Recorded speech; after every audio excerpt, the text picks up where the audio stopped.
Търся нейното лице, виждам само пришки и брадайца, стоя хладно слънчице.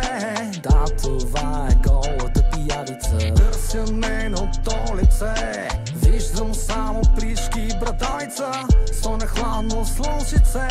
Да, това е голата пиявица. Мила, нежна и красива, маската ли и отива, лесна плячка, там я бива, прехъсно качка, мръсна слива.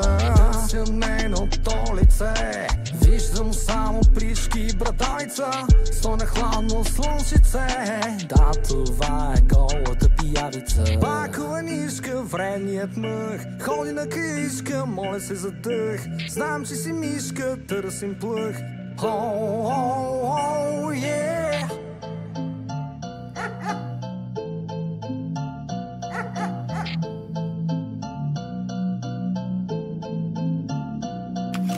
Тихо окото, плаши се нещо, с бездушен поглед прегръща горещо. Не е случайно, се гушка и мърка, защо ли така? Денем пуши, нощем хърка. През зимната ваканция, тръгнала за Франция, влязал и Маркулча в една бази до станция. Точно за вечеря направила им баница и там я нарекли парижката брадавица. Не ле по хапи, не носи чорапи, няма филми, ще ги има и тапи. Да не ме събуди, тя не ходи, а лети от афганска хрътка, взела е черти. Търся нейното лице, виждам само пришки и брадайца, стоя хладно слънчице.